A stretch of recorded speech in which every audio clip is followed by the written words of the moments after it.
오늘은 10번째 재앙과 연결되어져서 6월절을 설명하고 있습니다. 전반적인 6월절에 대한 설명을 함께 좀 나누도록 하겠습니다. 14절에 보면 이 6월절은 영원한 절기다. 그래서 영원히 잊지 말고 지켜라 라고 이야기를 하죠. 그만큼 중요하다라고 하는 의미인 거죠.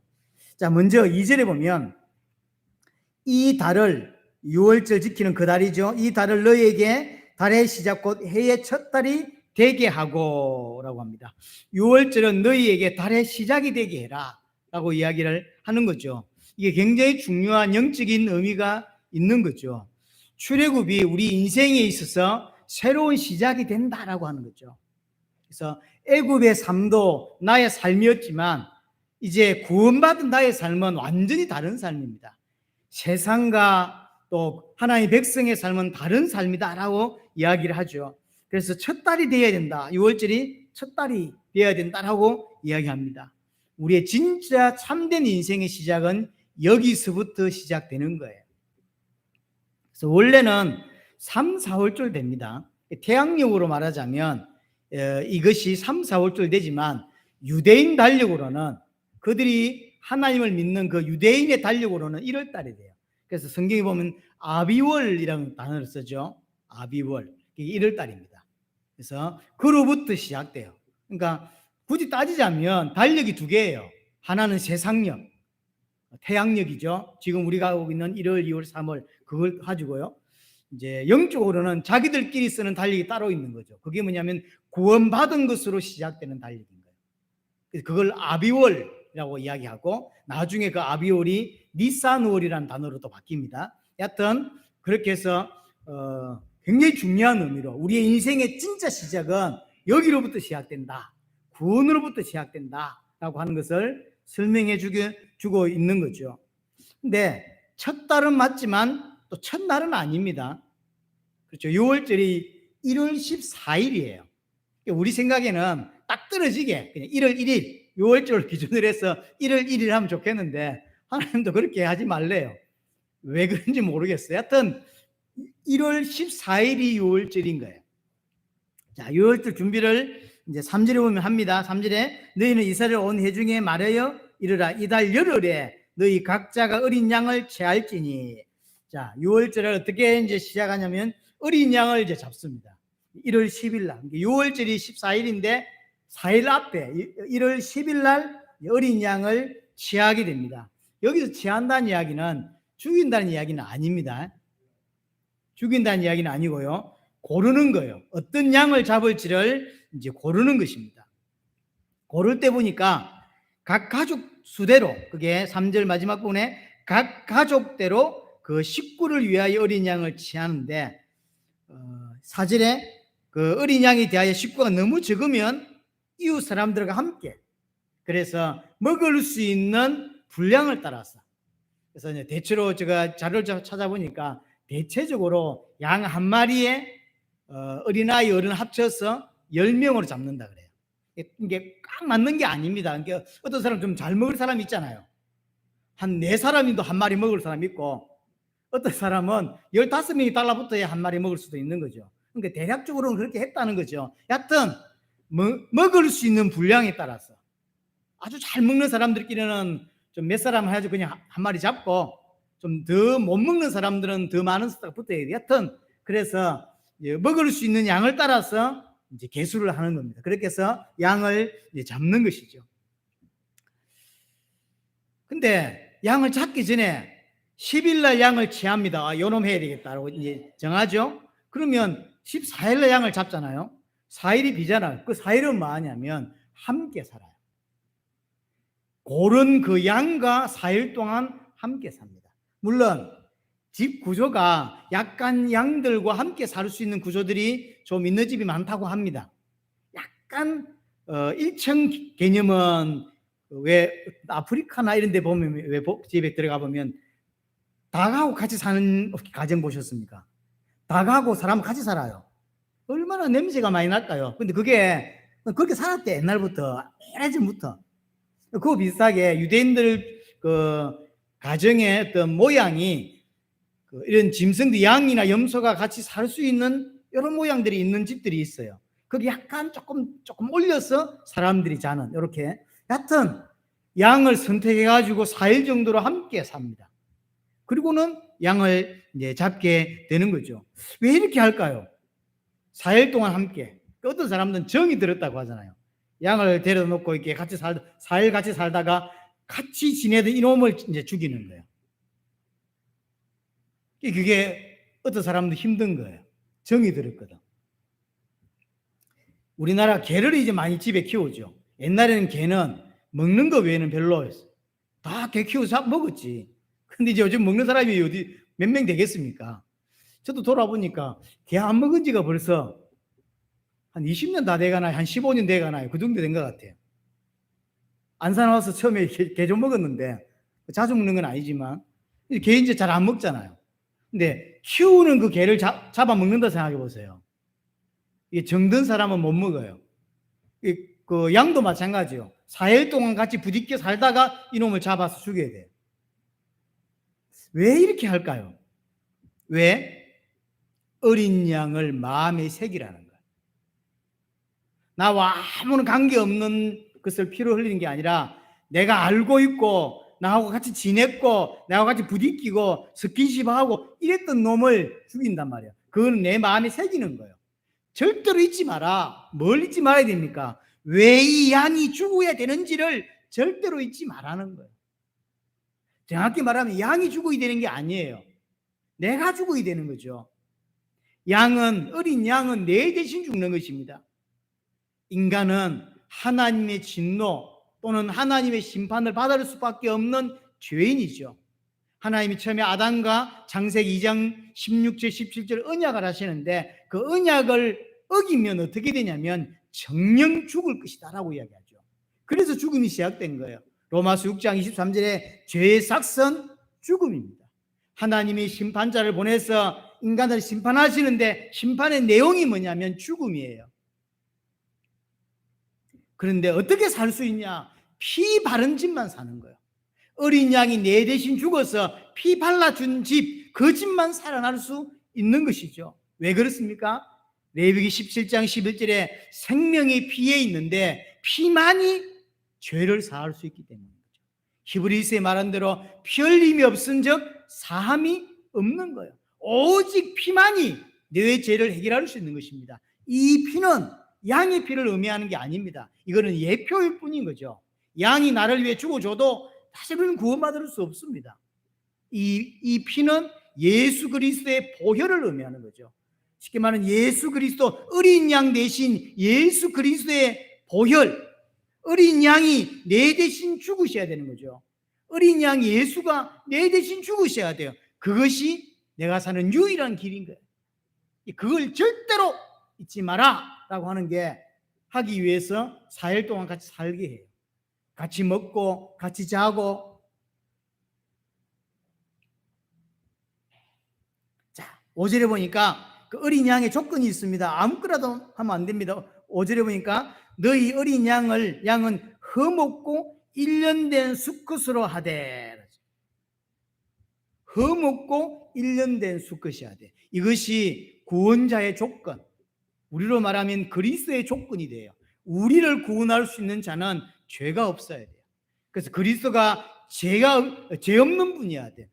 그래서 죄 없이 오시려고 하니까 동정녀의 몸을 통해서 오실 수밖에 없고, 죄 없이 사시다가 죄인을 위해서 죽어야만 우리 죄가 해결이 되는 것이죠.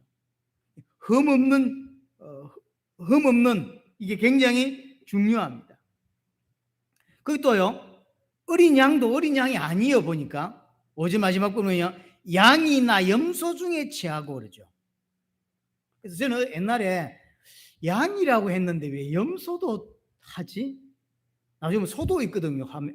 보면 제사 드릴 때 양인데 왜 염소를 드릴까? 양과 염소는 반대의 끼일 때 많이 설명하는데, 그런 의미가 아닌 거예요. 양은 양이라고 하는 걸 의미하는 게 아니라 하나님께 제사를 드리기 위한 제물을 어린 양이다라고 표현하는 거예요. 우리 인류를 구원하시기 위해서 하나님께서 우리에게 내 대신 죽는 제물이 필요한 거죠. 그걸 어린 양이다라고 표현을 합니다. 그래서 요한이 예수님이 지나가는 걸 보고 뭐라고 표현하죠? 세상 죄를 지고 가는 하나님의 어린 양이다라고 표현하죠. 구약을 두고 하는 소리인 것이죠. 자, 이렇게 해서 흠없는 1년 된 수컷으로 이제 취하게 되어집니다. 근데 이제 과거를 돌아보면 이스라엘이 이 규례를 굉장히 중요하게 지켰단 말이에요. 알고 있단 말이에요. 오늘 14절에도 영원한 규례라고 말했거든요. 변경될 수 없는 중요한 규례예요. 자, 그러면 잘 알고 있는 이스라엘이 진짜 이렇게 하나님을 예배했냐라고 할 때 그렇지가 않을 때가 많았어요. 알고 있는데 그렇게 안 해요. 이게 문제죠. 주로 양을, 이제 어린 양을 잡아서 염소였던, 양이었던, 소였던, 주로 이제 염소나 양이 대부분입니다. 끌고 올 때. 어떤 것들 주로 많이 가져와서 하나님께 드렸냐면 병든 것들. 병든 거, 다리 저는 거, 눈 빠진 거, 털 빠진 거, 이런 것들을 주로 하나님께 많이 드렸어요. 하나님 그걸 굉장히 기분 나빠하셨죠. 굉장히 화를 많이 내셨죠. 그럼 왜 이 사람들은 규례를 알면서 영원한 규례다라고 이야기했고 절대로 흠 있으면 안 된다라고 했는데 왜 눈 빠진 거, 다리 저는 거, 털 빠진 거, 볼품 없는 거, 비쩍 마른 거, 이런 걸 했냐고요? 아까웠어요. 하나님께 드리긴 드리는데 아까운 거예요. 왜 아까울까요? 끌고 와가지고 조금 있다가 찔러가지고 피 빼고 그 다음에 각 뜨고 어떤 건 태우고 어떤 건 구워서 먹는다고요. 아까운 거예요. 좋은 거 드리기가. 하나님은 뭐라고 표현하냐면 흠없고 1년 됐다라고 하는 건, 자, 양 생각해 보세요. 양이 1년 됐고 흠없는 아주 최상품을 드려야 되는 거예요. 1년 됐다고 하는 건 그 양들 중에서 아주 육질이 좋고 맛이 좋고 이런 거잖아요. 팔 때 가장 값어치 있는 거예요. 가장 돈을 많이 받을 수 있는, 그게 1년 된 거예요. 그리고 흠 없는 거예요. 지금 이스라엘은 역사에서 보면요, 아까워서 그렇게 못 드리는 거예요. 그러니까 구원을, 그리스도를 통하여 이루실 구원에 대해서 깊이 있게 안 다가오는 거예요. 이해를 잘 못하는 거죠. 금방 죽을 건데 너무 비싼 거, 흠 없는 거, 우리 집에 가장 가치 있는 거 못 드리겠는 거. 그래서 지금 이스라엘은 나중에 역사에서 보면 알지만 구원을 전부 육신적으로만 이해해요. 육신적으로만. 그래서 잘 먹고 잘 사는 기준으로만 모든 걸 이해하려고 이스라엘은 했습니다. 자기 육신을 위해서 하나님께 예배하는 거예요. 하나님이 살아계시고 그 하나님 내 인생의 주인이시고 그 하나님이 모든 것을 주관하시기 때문에 내 인생의 주인이시기 때문에 그래 섬기는 것이 아니라, 하나님을 왜 섬기고 하나님을 왜 예배하냐면 육신적인 것을 얻으려고, 그렇게 하면 복 받을 수 있다라고 생각을 했기 때문이죠. 만약에 제사를 안 하면 어떻게 될까요? 하나님의 진노가 있을 수 있다라고 생각을 했어요. 근데 복음 받아야 되겠고, 그렇죠? 복음 받아야 되겠고, 또 안 하면 진노가 있고, 그러니 좋은 것을 드릴 수가 없는 거예요. 하나님의 진노 때문에 일단 제사를 해야 돼요. 해야 되는데 복은 또 받아야 되겠고, 그러니 좋은 걸 드리는 것이 아니라 병든 거, 다리 저는 거, 이런 것들, 아주 값어치 없는 거, 내가 지금 가지고 있는 것 중에서 가장 싼 거, 그걸 드리는 거예요. 우리 성경 한번 찾아볼까요? 우리 이사야 1장을 한번 가보십시다. 이사야 1장에서 이야기를 굉장히 하나님이 강하게 하시는데, 1장 11절 보시면 여호와께서 말씀하시는 너희의 무수한 재물이 내게 무엇이 유익하뇨? 나는 수양의 번제와 살찐 짐승의 기름에 배불렀다라고 하죠. 그러니까 제사를 안 드린 게 아니에요. 제사를 많이 드렸지만 12절에 보면 내 마당만 밟는다라고 이야기를 합니다. 자, 그럼 궁극적으로 어떻게 했기 때문이냐라고 할 때 말라기를 한번 가보겠습니다. 말라기 1장을 보겠습니다. 말라기 1장을 보면 7절 보세요.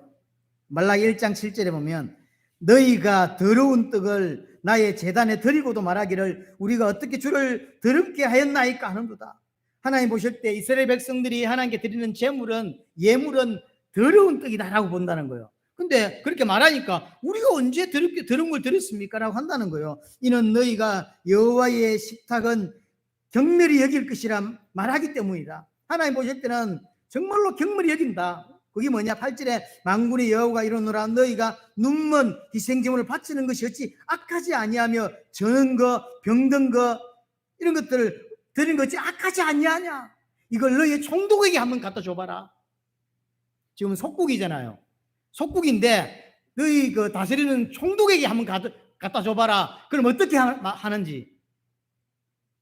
총독에게 갖다 주면 맞아 죽을 것을 하나님께는 한단 말이에요. 왜냐? 하나님께는 당장 안 맞아 죽거든. 영원한 규례라고 했어요. 반드시 지켜야 되는 규례인데 왜 이스라엘은 이렇게 안 했냐? 아까운 거예요. 왜 아까울까요? 신앙이 없거든요. 믿음이 없어요. 그러니까 아까운 거죠. 그래서 하나님은 1년 된 것 중에 가장 포동포동하고 살찐 것 중에 가장 가치 있는 것 중에 흠없는 것 그걸 드려야 돼. 하지만 이스라엘은 역사에서 별로 그런 드린 적이 많지 않습니다. 드린 적이 있긴 하죠. 많지 않습니다. 이것과 연결되어져서 한 말이 예수님의 한 말이 마태복음 6장에 나오는 하나님과 재물을 겸하여 섬길 수 없다라는 단어 여기서 나오는 거예요. 이 하나님과 재물을 겸하여 섬길 수 없다는 이야기는 그 앞에 어떤 이야기를 하다가 이야기 나온 거거든요. 주인 이야기를 하다가 나왔어요. 사람은 두 주인을 섬길 수 없다. 노예가 있는데 A라는 주인이 원래 주인인데 B라는 사람도 주인으로 섬기는 게 아니지 않냐는 거죠. 그럼 세상에 하나님이 주인인데 재물을 주인이 된 사람들이 너무 많다는 거예요. 그러니까 하나님과 재물을 동시에 두 주인을 섬길 수 있는 건 없다. 이 말은 어떤 의미일까요? 이스라엘은 하나님을 주인으로 섬기는 게 아니라는 거죠. 재물을 섬기고 있는 거지. 그러면 왜 하나님께 나올까요? 복 받기 위해. 복은 받아야 되겠지. 근데 드리는 건 아깝지. 그러니까 병든 거, 가장 가치 없는 거, 금방 죽을 것 같은 거, 비실비실한 이런 끌고 와서 드리는 거예요. 복음 받고 싶은데 좋은 건 드리기 싫고 가장 가치 있는 거 드리기 싫고 그러니까 눈 빠진 거, 이게 쉽게 말하면 양의 가치가 떨어지는, 팔면 가치가 떨어지는 거죠. 눈 빠진 거, 다리 저는 거, 털 다 빠진 거 이런 거 끌고 와서 이제 하나님께 드리는 거예요. 하나님 복 주십시오. 이거 해 주십시오. 이게 하는 거지. 이스라엘은 하나님을 섬기는 것이 아니라 재물을 섬기고 있다. 이것이 이스라엘의 죄입니다. 우리도 마찬가지라는 거예요. 이런 성경을 통해서 우리에게 꼭 받아야 될 게 뭐냐면 우리도 믿음이 없으면 이렇게 살 수밖에 없는 거예요. 하나님은 믿어져. 하지만 진짜 하나님이 내 모든 문제를 끝내셨고 내 주인이시다. 하나님 내 모든 걸 책임지신다. 하나님이 다다라고 하는 진짜 믿음이 내게 안 오면 하나님을 섬기긴 하지만 이스라엘처럼 섬깁니다. 적당하게 눈 빠진 거 들고 오고 다리 드는 거 들고 오고 털 빠진 거 들고 와서 하나님께 예배 안 하는 게 아닙니다. 주일날 교회 안 오는 게 아니에요. 와서 헌금하고 다 하지만 실질적으로는 하나님을 믿지 않는 거예요. 두 마음이 있는 거죠. 진짜 하나님이 너무 좋고 복음이 너무 가치가 있고 여기에 내 생명을 걸 수 있겠다라고 해서 믿는 게 아니라 이게 다니면 복을 받을 수 있지 않겠나 이런 생각. 그것 때문에 교회를 다니는 사람들이 사실은 너무 많습니다. 그건 진짜 믿음은 아닌 것이죠. 하나님 뭐라고 말하냐면 흠없고 1년 된 그 어린 양을 드리라고 이야기하죠. 자, 8절 9절입니다. 8절 9절 보니까 그 밤에 이제 6월절 날인 거죠. 밤에 그 고기를 불에 구워 무교병은 쓴 나물과 아울러 먹되 날것으로 나물에 삶아서 먹지 말고 머리와 다리 내장을 다 불에 구워 먹으라라고 하죠. 자, 어린 양을 잡아서 피를 뿌리고 피를 이렇게 받고 나머지 이제 각도고 해서 구워 먹습니다. 그리고 나서 나갈 거거든요. 구워 먹는데 반드시 무교병과 그 다음에 썬 나물과 함께 먹으래요. 무교병은 나중에 좀 설명하기로 하고요.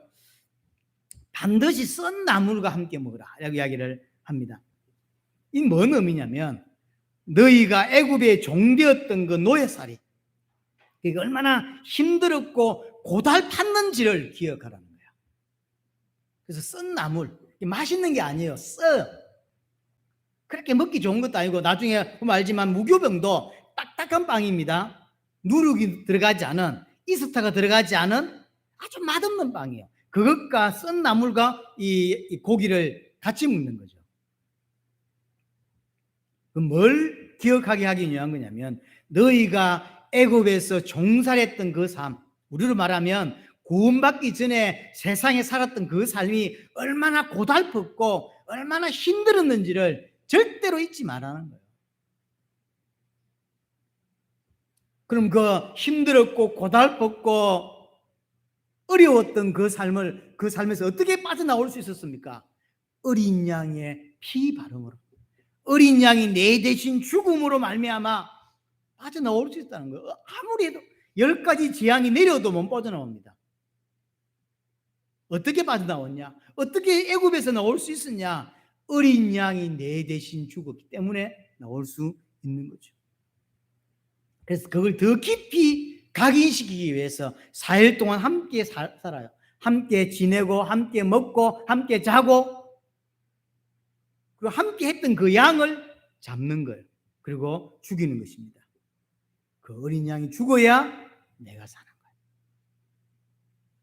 거예요. 이건요 어떤 거냐면 생각을 해보세요. 너무 감사한데 또 하나 너무 미안한 마음이 드는 거죠. 애통한 마음이 드는 거. 이게 사실은 복음 가진 자의 기독교인의 마음이에요. 예수님이 날 위해 죽으셨어요. 너무 감사하죠.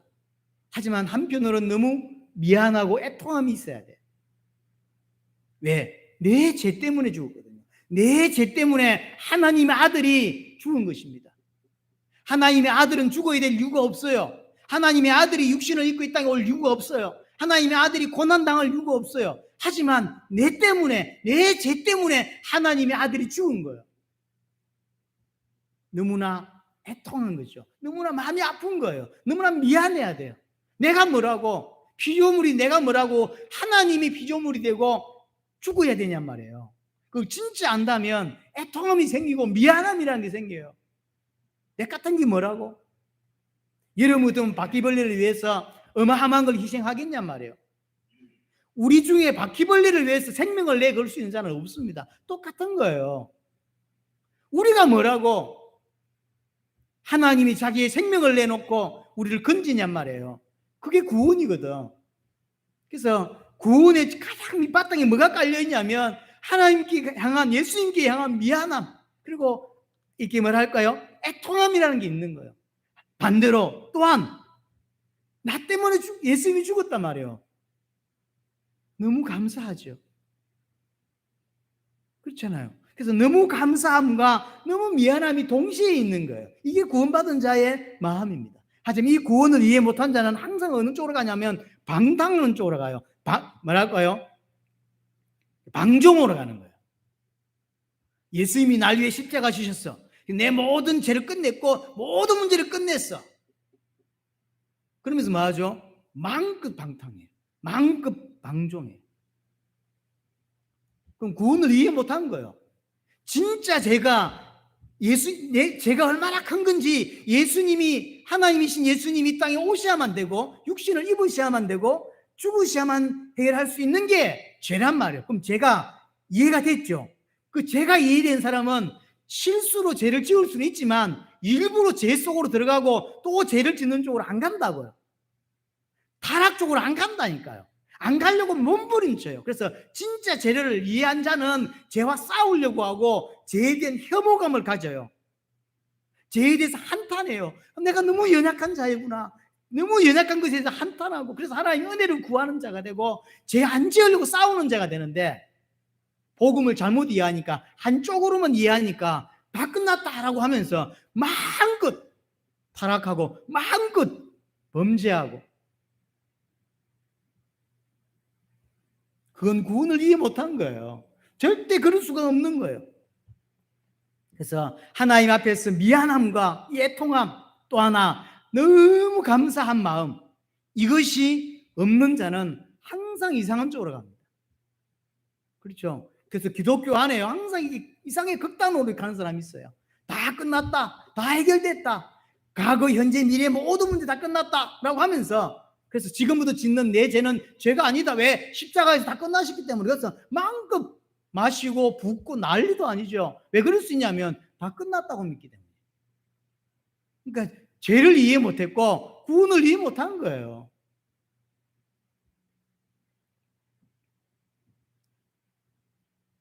실제로 보면 어린 양을 잡고 나서 피를 집 좌우 문설주와 임방에 바르게 됩니다. 자, 문이 있다면 양쪽 기둥 같은 게 문설주입니다.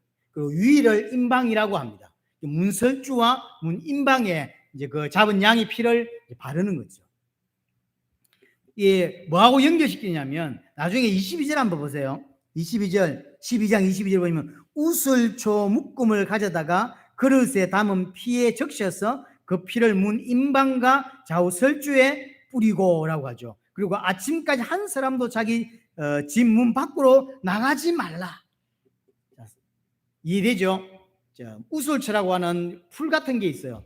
잎이 좀 넓적합니다. 그래서 피가 잘 묻어요. 이걸 묻혀가지고 문설주에 바르고 임방에 바르고 이제 방 안으로 들어가, 집 안으로 들어가죠. 그러면 다음 날까지 절대로 나가면 안 돼요. 그 안에서는 뭘 하죠? 잡은 그 고기를 먹는 겁니다. 무교병과 그 다음에 이 썬 나물과 함께 먹는 거죠. 그 아침까지 남기지 말고 다 먹고, 만약에 양이 너무 많아서 남았으면 다 소각하게 되죠. 다 불태우게 됩니다. 이게 구원을 설명하는 거예요. 이런 모든 한 가지가 다. 이게 바로 대속받은 구원받은 자의 모습입니다. 무슨 말이냐면 집 밖에서 멀리서 보면, 밖에서 보면 보혈이, 양의 피가 발라져 있죠. 그건 시키면 구원받은 자는 피 안에 있는 거죠. 양의 피 안에 있고, 안에서 보면 우리가 양고기를 또 먹죠. 어린 양 고기를 먹습니다. 내가 그리스도 안에 있고 내 안에 그리스도가 있게 되는 거죠. 이해되죠? 멀리서 보면 피 안에 우리가 거하고 또 내 안에 피가 있는, 내 안에 양고기가 있는 거죠. 이걸 예수님이 그대로 말씀하셨죠. 너희가 내 안에, 내가 너희 안에. 같은 이야기. 그 예수님이 하신 이 표현은 여기서 나온 표현이에요. 이게 구원이에요. 우리가 그리스도의 보혈 안에 있고 내 안에 그리스도가 있는 거예요. 그래서 아침까지 한 명도 밖으로 나가면 안 되는 것이죠. 쉽게 말하면 어린 양이신 예수와 완전히 하나가 되는 것, 이게 구원입니다. 이게 구원의 원리입니다. 내가 어린 양 안에 있고 어린 양이 내 안에 있는 그 사람만 구원받는 것입니다. 그래서 다르게 표현하면 겉에도 그리스도로 칠을 하고 안에도, 내면에도, 속에도 그리스도가 칠이 되는 거예요. 앞뒤, 그러니까 해칠한 무덤이 아니라 밖에도 완전히 그리스도고 안에도 속도 뒤집어 보면 다 그리스도인 거예요. 이 사람이 구원받은 자예요. 하지만 시간이 좀 걸리죠.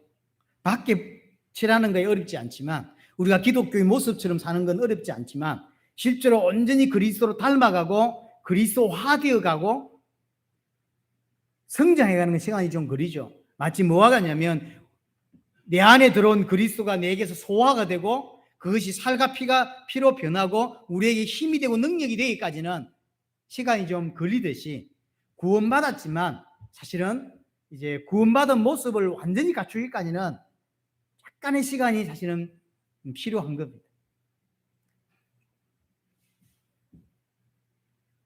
이게 구원을 전부 다 설명을 하고 있습니다. 또 하나 11절에 보시면 너희는 그것을 이렇게 먹을지니 허리에 띠를 띠고 발에 신을 신고 손에 지팡이를 잡고 급히 먹으라. 이것이 여호와의 유월절이다 라고 이야기를 하죠. 급하게 무교병을 이제 먹습니다. 이게 이제 학자들 간에 많은 그 고민들, 논란 중에 하나가 뭐냐면, 원래는 급하게 이렇게 먹고, 하나님 그렇게 하라고 했으니까 급하게 먹고, 그래서 나간 건데, 이 11절 이야기가 먼저 하나님 말씀이 있었고 그렇게 따라해서 나간 건지, 아니면 실제로 급하게 나갔는데 나중에 출애굽한 이후에 출애굽기를 썼잖아요. 그러니까 글을 쓰는 모세가 나중에 정리하면서 이렇게 정리가 된 건지 약간의 논란은 있습니다. 그렇죠. 처음부터 하나님이 그리스도를 동이고, 그래서 다 이제 아직 안 급한데 급한 것처럼 이렇게 해가지고, 자, 여기 땅 급한 것처럼 먹어, 이렇게 해서 실제로 그렇게 나간 거냐, 아니면 실제로 급하게 나간 거냐. 급하게 나갔는데 나중에 책을 쓰면서 이 기록을 하면서 모세가 이렇게 기록을 했냐라고 하는 거죠. 저는 급하게 나간 게 맞다고 생각합니다. 근데 이제 이걸 기록할 때 영원한 규례로 삼으라고 했기 때문에 이걸 이렇게 정리가 된 것 같다 하는 생각을 합니다. 뭐가 됐든 상관없이 여하튼 급하게 무교병을 먹는데요. 급했기 때문에 무교병을 만드는 거예요.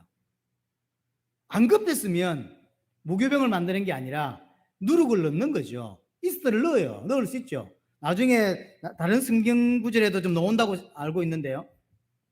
떡 반죽을 오래 못했다고 했어요. 그거 할 시간이 없었던 거예요. 대충 반죽해가지고 이스트도 안 넣고 그냥 이렇게 한 거예요. 그러니까 오래 발효도 못 시키게, 반죽도 제대로 안 됐고, 그 다음에 발효도 제대로 못 시켰고, 이스트도 안 넣고, 그러니 떡이 시큼하게 딱딱하고 맛이 없는 거예요. 요즘 그런 거 팔면 누가 사 먹겠어요? 하루도 안 사 먹어. 그러니까 아주 맛없는, 왜냐하면 급하게 만들다 보니까. 그러나 진짜 맛있게 만들려면 반죽이 잘 돼야 되고, 그 다음 이스트가 들어가야 되고, 그 다음 충분한 발효 시간이 그 떡에 맞게 있어야 되고, 이렇게 들어가야 부드럽고 아주 소프트하게 맛있는 빵이 된다고. 그러나 6월절 날 먹는 무교병 이거는 맛이 없어요. 6월절은 딱 하루입니다. 1월 14일. 하지만 6월절 지난 그 다음 날부터 7일 동안은 무교절을 지키죠. 무교절 동안 무교병을 먹습니다. 이 7은 뭘까요? 완전수예요. 무슨 말이냐면 구원받고 6월절을 통해서 구원받은 자가 구원받은 이후에 하나님 백성으로 살아가는 그 온전한 시간 있죠. 이 땅에 살아가는 온전한 시간을 7일이라고 하는 거예요. 그러니까 이 땅에 구원받고 하나님 백성으로 사는 날을 말하는 거죠. 이 절기를 통해서 보여주는 것입니다. 그래서 구원받은 자의 삶은 무교병을 먹는 삶입니다. 딱딱하고 사실 맛없고 시큼하고 그렇습니다. 이것을 세상 사람들이 볼 때, 우리를 볼 때는 안 그렇습니다만 세상 사람들이 볼 때는 아주 맛없는 삶, 아주 딱딱한 삶, 아주 거친 삶이 기독교인의 삶이에요. 그걸 기억해야 돼요. 6월절은 하루지만, 그래서 6월절은 나중에 그냥 퉁쳐서 6월절을 이렇게 같이 지키지만 실제로는 6월절이 있고 6월절 그 다음부터 일주일 동안 7일 동안은 완전수 7일, 그러니까 구원받은 날부터 온전히 하나님 나라 갈 때까지 이 삶을 말하는 거. 이 삶은 무교병 먹는 삶이라는 거죠. 구원받은 우리의 삶은 무교병 먹는 삶입니다. 그것은 딱딱하고 거칠고 맛없습니다. 불신자가 볼 땐 그래요. 하지만 진짜로 기독교인은 그 별로 안 중요한 거예요. 아주 묘하죠? 그래서 불신자가 모르는 게 있어요. 진짜 신자는 우리가 볼 때 맨날 주일날 교회 가고 번 돈 헌금하고 항미시 해외도 가고 저리 살지 싶어. 딱딱하고 멋없고 맛없고 그런 삶이 기독교인의 삶이에요. 불신자 볼 때. 하지만 그 안으로 들어온 자, 정말로 구원을 받은 자는 그 안에서 평안도 누리고 그 안에서 안식을 누리고 그 안에서 세상에서 줄 수 없는 이런 기쁨을 누리게 되는, 그래서 절대로 불신자는 알 수 없어요. 구원받은 자만 압니다. 묘한 거죠. 하나님이 그렇게 말씀하시죠. 만약에 너희 집에 누룩이 있다면 이스라엘에서 끊어버리겠다라고 하죠. 무슨 말이에요? 나중 누룩이 된 이야기는 다음에 또 설명을 하겠습니다. 하여튼 떡을 만드는데, 빵을 만드는데 누룩을 넣지 마라. 누룩이 너희에게 발견되는 날 너희 이스라엘에게서 끊어버리겠다, 죽여버리겠다라고 하죠. 굉장히 강하게 이야기하세요. 절대로 이스라엘 넣지 마라. 우리의 삶이 그런 삶이에요. 자, 전체적인 정리를 좀 해보겠습니다. 새로운 달을 시작하라고 합니다. 오늘 본문에 정말로 중요한 건 이 부분이에요. 새로운 달, 우리 인생의 새로운 시작이 된 것입니다. 하나님의 백성의 삶은 세상에서 빠져나온 삶입니다. 세상 안에서 살지만 세상에서 나온 삶, 새로운 삶이에요. 그래서 우리의 달력은 불신자 달력과 다릅니다. 우리의 인생은 불신자와 다른 인생입니다. 이것을 바울은 뭐라고 표현하냐면 고린도후서 5장 15절에 새로운 피조물이다라고 하는 거죠. 구원이 뭐죠? 창조죠. 재창조죠. 그래서 창세기 1장에 창조 이야기하지만 구속을 이야기하고 있고, 또 우리 지금 구속을 이야기하면서, 출애굽기 구속을 이야기하면서 뭔 이야기를 하고 있죠? 창조 이야기를 하고 있어요. 그래서 새로운 피조물이라는 거예요. 새로운 피조물. 여기에 고린도서 5장 15절에 뭐라고 이야기합니까? 이전에는 우리가 어떻게 살았다? 자기 자신을 위해 살았다라고 표현하죠. 우리가 구원받기 전에 우리의 삶은 내 자신을 위한 삶이에요. 내 성공을 위한 삶입니다. 나를 위한 삶이에요. 하지만 구원받고 나서 다시는 자기 자신을 위해 살지 않고 그리스도를 위해 산다라고 하죠. 이게 구원받은 자의 삶이에요. 다른 삶이라니까요. 교회 다니는 삶이 그리스도인의 삶이 아닙니다. 당연히 교회 다니는 거 당연한 것이죠. 하지만 자신을 위해서 사는 삶이 아니라는 것이죠. 그래서 고린도서 5장 16절에 옛날에는 그리스도를 알지 못할 때 그리스도도 육신을 따라 알았다라고 이야기하는 거예요. 이 무슨 뜻이냐면 육신적 축복을 받기 위해서 교회로 왔고, 육신적 축복을 받기 위해서 하나님을 믿었고, 육신적 축복을 받기 위해서 그리스도를 믿었다는 거예요. 하지만 그것은 구원이 아닙니다. 구원 아니에요. 자, 이렇게 생각해 보세요. 천국 가기 위해서 예수를 믿었다라고 할 때 이 말이 완전히 틀린 말은 아닙니다. 예수 믿는 자는 천국을 가는 거예요. 당연한 것입니다. 하지만 천국이라는 게, 천국을 가기 위해서 예수를 믿었다라고 하는 것은 굉장히 어폐가 있는 말이 돼요. 내가 어디에 있는지도 모르고, 여기서 빠져나오려면 어떻게 해야 되는지도 모르고, 그래서 그리스도의 삶이 뭔지도 모르는데 예수를 믿으면 천국 가라고 하는 이상한 논리 하나 가지고 예수를 믿는다고, 그 사람은 구원 못 받습니다. 구원 받을 수 있는 게 아니에요. 천국 간다고 하는 것은 결과인 거지. 우리 인생이 어디에 빠졌습니까? 그게 사단과 죄와 하나님과 단절되는 게 빠졌어요. 여기 때문에 모든 문제가 왔습니다. 인간은 아무래도 여기서 못 빠져나옵니다. 어떻게 해야 됩니까? 어린 양이 내 대신 죽어야 돼요. 예수 그리스도가 내 대신 저주받음으로, 하나님께 심판받음으로 내가 받을 심판을 그가 대신 받은 것입니다. 그것으로 우리는 구원받을 수 있는 것이죠. 그 사람은 이 땅에서 하나님 백성들과 삶을 살다가 천국이라는 곳을 가는 것이지, 천국 가기 위해서 예수를 믿으라고 하는 건 틀린 말이에요. 그럼 이 사람은 천국 못 갑니다. 인생의 문제가 뭔지 모르고, 왜 그리스도가 오셔야 되는지 문제 모르고, 그리스도를 믿을 때 어떤 일이 벌어지는지 몰라요. 모르는데 천국 가겠대. 그럼 가지냔 말이에요. 이렇게 예수를 믿는 거예요. 나도 예전에 난 그리스도 육신적으로 알았다는 이야기는 이런 거예요. 복 받기 위해서 예수를 믿은 거예요. 복 받기 위해서 교회로 온 거죠. 그렇게 교회로 와야 돼, 사실은요. 그렇게 왔다가 교회를 와서 설교를 듣다가 이게 바뀌는 거예요. 이게 잘못된 말이구나 라는 게 바뀌는 거죠. 하지만 그 말 자체가 하나님이 그 사람을 교회로 오게 하고 구원받게 하는 과정이었던 거죠. 그래서 육신을 위해서 그리스도를 알았던 거죠. 하지만 정상적인 교회에서는 거기서 빠져나오게 되는 거예요, 사실은. 설교를 통해서. 근데 이 새로운 피조물이 되는 것은 사람이 할 수 있는 게 아니라는 거죠. 하나님만이 하실 수 있는 거죠. 자, 에스겔을 한번 보겠습니다. 에스겔 11장을 보겠습니다. 에스겔 11장을 보면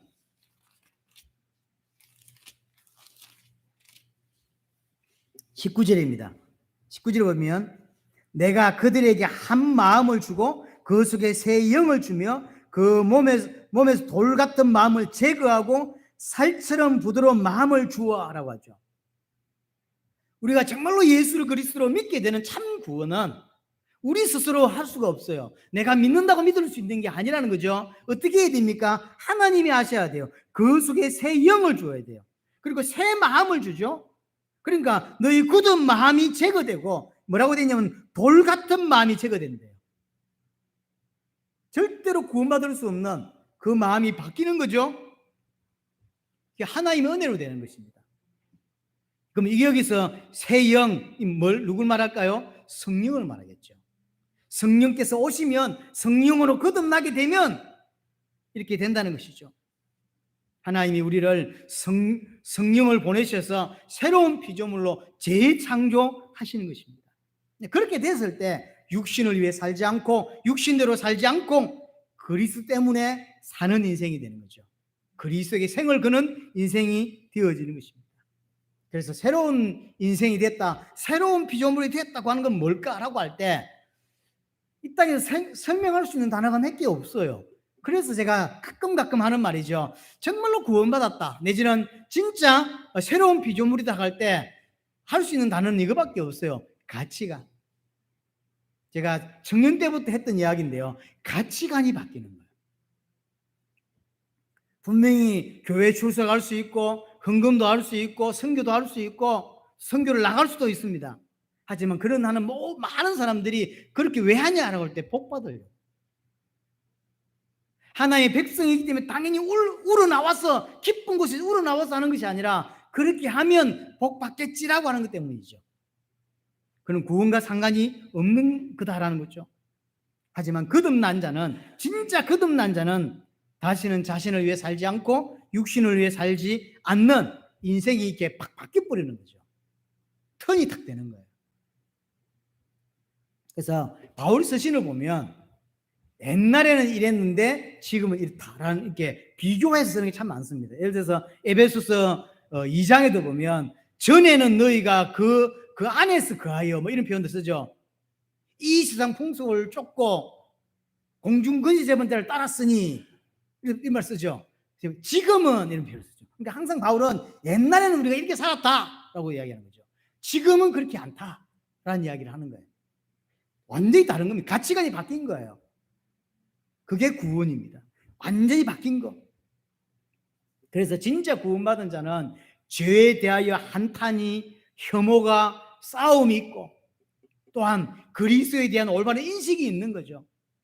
그러니까 하나님께 대하여 감사하고 반대로 또 미안함과 애통함이 있는 거예요. 이 사람이 구원받은 자입니다. 이 사람은 실제로 참 자유를 누리면서 또한 자기 인생 전체를 그리스도께 드리는 자가 되어지죠. 이 사람이 새로운 피조물입니다. 새로운 피조물처럼 사는 자가 있고 진짜 새로운 피조물이기 때문에 살아가는 자가 있습니다. 교회 안에 새로운 피조물처럼 사는 사람이 있어요. 아, 이게 기독교인의 삶이지? 그래서 이렇게 주일날 딱 교회 오고 헌금도 하고 이러면서, 근데 그건 따라하는 거예요. 그냥 그거 말고 진짜로 새로운 피조물이기 때문에 나오는 삶, 그게 진짜 그리스도인의 삶인 것이죠. 가치관이 바뀐 삶. 그래서 세상에서 사람들이 추구하는 걸 보면 나는 옛날에 왜 저리 살았지? 그런 생각이 드는 거죠. 세상 사람들이 추구하는 걸 보면 너무 애통하고 안타깝고 불쌍해 보이죠. 가끔 이 연예인들 이제 뭐 토크쇼 같은 거 하는 거 보면 저리 사는구나. 돈 벌게 저리 살고 돈을 왜 버냐 할 때 너무 안타깝고 불쌍하고 안 됐다. 이 생각이 들어요. 부러운 것이 아니라 불쌍하죠. 그건 돈을 주면서 하라고 해도 할 수 없는 일이에요. 억만금을 주면서 네 조세호 좀 한번 살아봐 이러면 죽었으면 죽었지 못 살 것 같아. 어떻게 저렇게 살 수 있지? 내 세상에서 진짜 하고 싶은데 내가 기독교인이지, 내가 팁 싸지, 참아야지. 이게 아니라니까요. 그게 기독교인의 삶이 아니에요. 술 펌하고 싶은데 내 집사 됐으니 장로 됐으니 이제 그만 마셔야지. 그래서 막 참는 거죠. 지나가다 보니까 술 보면 옛날도 한잔 했는데 그게 아니에요. 진짜 기독교인은 변화돼 뿌린 거, 가치관이 바뀌어 뿌린 거예요. 그래서 그걸 돈 주면서 주라고 하라고 해도요. 내가 옛날에 미쳤지. 내가 저걸로 저렇게 마셨단 말인가 싶고요. 내가 진짜 귀신 들렸나 내 그때. 이런 생각이 든다니까요. 그리고 불쌍해 보이는 거예요. 여러분들이 지금 어떤 신앙인지를 보려면 여러분들이 하는 행동을 조금만 보면 여러분들이 시간표를 볼 수 있습니다. 나는 무엇 때문에 즐거운지, 그렇죠? 내가 무엇 때문에 설레하는지 한번 보세요. 그게 납니다. 내가 언제 가장 기뻐하고 가장 언제 설레할까요? 그게 나고, 사람은 결국 경제 부분에 많은 영향을 받습니다. 내가 어디에 돈을 가장 많이 투자하고 있습니까? 내가 어디에 돈을 가장 많이 쓰고 있습니까? 그게 납니다. 그게 지금 나의 신앙입니다. 오늘 유월절이라고 하는 중요한 절기를 통해서 구원을 바르게 이해하고 하나님 인도받는 여러분 되시기를 바랍니다.